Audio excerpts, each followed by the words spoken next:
ओम गंग गणपते नमः। आप सभी का आपके अपने चैनल हिंदी स्टोरी बुक पर बहुत बहुत स्वागत है।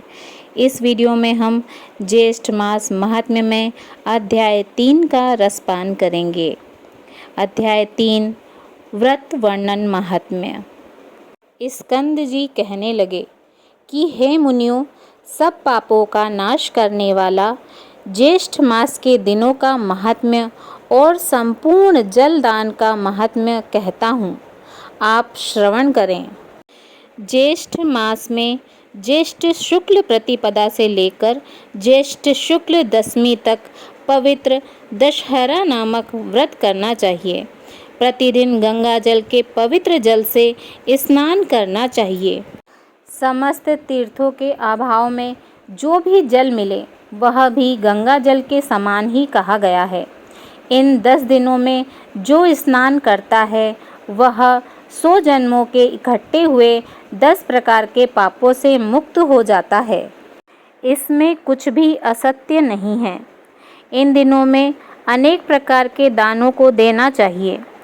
इन 10 प्रकार के पापों में 5 महापाप और 5 लघु पाप हैं। इन दिनों में दिए गए सभी प्रकार के दान अक्षय हो जाते हैं। ब्राह्मणों, ज्येष्ठ मास शुक्ल पक्ष की द्वितीया के दिन दोपहर के समय में प्रसिद्ध शमन नामक कल्प प्रारंभ हुआ था।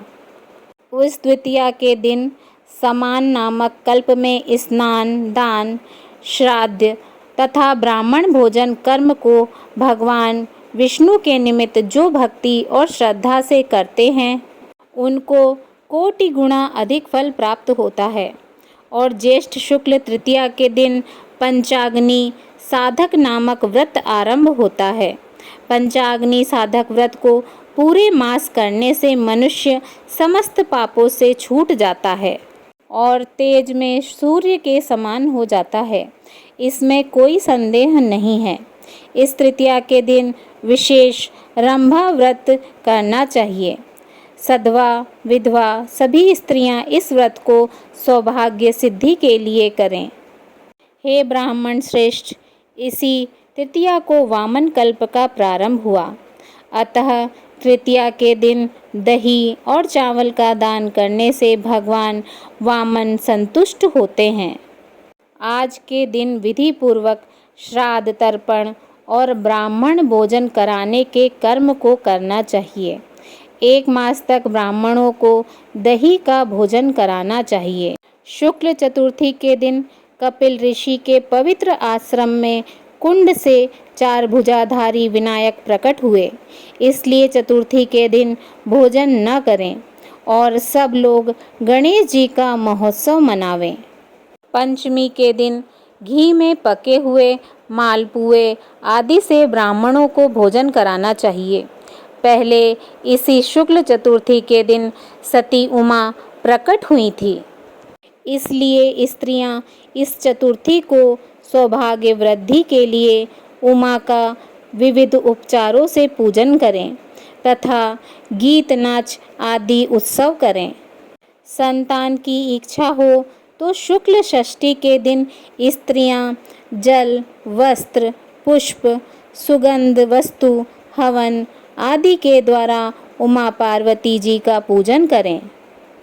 ज्येष्ठ शुक्ल सप्तमी के दिन ज्येष्ठा नक्षत्र के अंत में जो उमा का पूजन नहीं करता है उनके यहाँ ज्येष्ठा अर्थात दरिद्रा का वास होता है।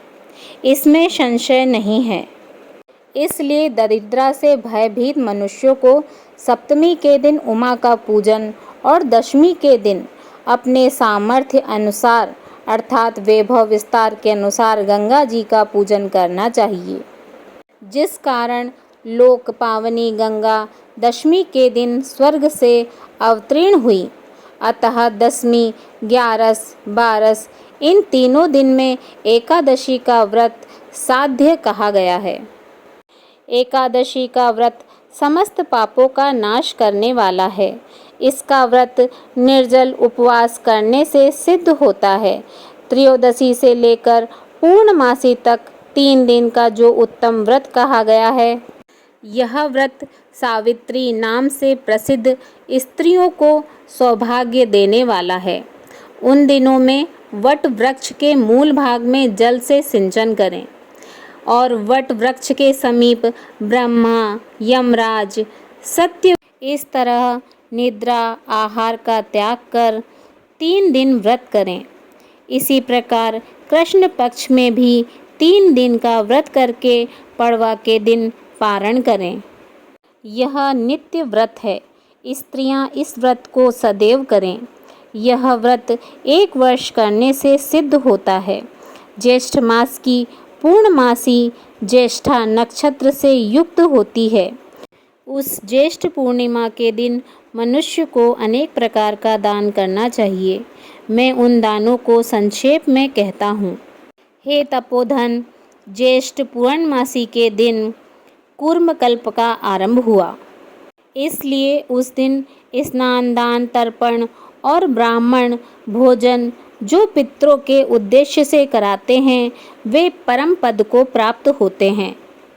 हे भूसुर, सत्ययुग के आरंभ में जिस ज्येष्ठ पूर्णिमा के दिन मनवंतर कल्प प्रारंभ हुआ, इसलिए उस दिन श्राद्ध दान करना पितरों को तृप्तिदायक कहा गया है।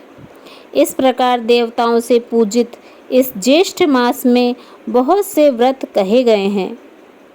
इति श्री ज्येष्ठ मास महात्म्य ज्येष्ठ मास का व्रत वर्णन 3 अध्याय संपूर्ण। बोलिए श्री हरि विष्णु भगवान की जय। ओम नमो भगवते वासुदेवाय नमः।